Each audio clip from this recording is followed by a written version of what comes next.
I'm pleased to welcome Dr. Ian Brodie, a former Chief of Staff to Prime Minister Stephen Harper.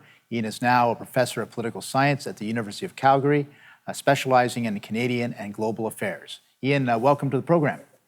I'm pleased to be here, Tony. Good to see you.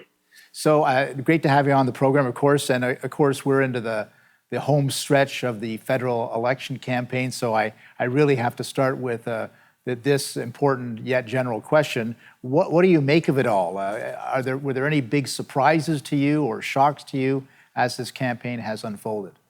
I think there's two surprises I have, Tony. I don't remember since 1979, maybe, since Joe Clark kind of got into an election by accident, a prime minister who's been sucked into an election campaign and looked so ill-prepared. It was Mr. Trudeau's choice to have this election kind of half in the middle of the summer and half in September, to call an election way ahead of any necessary schedule. And yet he seemed to have nothing that really hooked the election on for the first 3 or 4 weeks. And even now in the home stretch of the campaign, it's unclear, he's clear he doesn't want to have the Conservatives win, but what's his case for the future? What's his case for 4 more years? There doesn't seem to be much there. They gave a lot of thought to how they were going to govern over the last 18 months through COVID, but calling an election, I expected him to come out of the start of the election with a strong message of what his case was for the next 4 years, and I don't think he's made it. The other surprise I've had, and to go to your boom and bust theme here, we're coming off a year and a half where they've spent whatever $500 billion, like almost inconceivable amounts of money to get through this COVID crisis. All of it, in a sense, fake cash because it's been printed by the Bank of Canada rather than borrowed or taxed. They've thrown money around, in really genuinely unprecedented ways. And yet the election, there hasn't been a sharp fiscal division between the major parties. I expected Mr. Trudeau to come with, here's another $1 trillion I'd like to spend. And those were, I think, the hints before the campaign began that he had this big, ambitious, multi-trillion-dollar program. They plainly backed away from that, I assume because the polling showed people didn't really want that.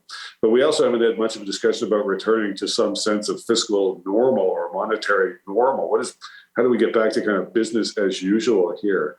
So in that sense, I think the campaign has left us without those big fiscal questions answered here. And that does not bode well for the next year or so of trying to get us through the economic waters.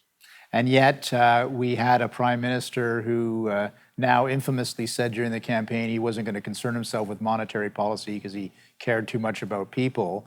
And of course, the latest news is the August inflation rate being around 4%. So clearly there are some storm clouds in the horizon. Well, on that front, you're entirely right.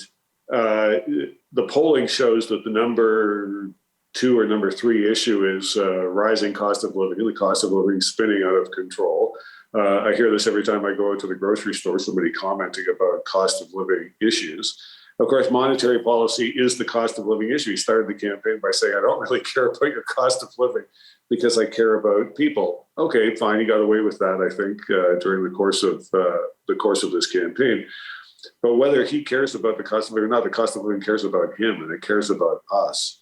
I just think we're into now this uncharted territory of extraordinary monetary. You and I thought 2008, 2009 was a bit wild. Right. Spending money, huge deficits, extraordinary monetary policy. It turns out that was just the tiny amuse-bouche, the little appetizer for COVID, where even the rules we thought we had in 2008 are now completely out the door. And I don't get the sense that there was much discussion in this election campaign of how incredibly dangerous this situation is. And the Americans are pretending this can last forever. It looks like we're going to pretend this can last forever. But of course, the wit who said, if it can't last forever, eventually it's going to come to an end, and this is going to come to an end.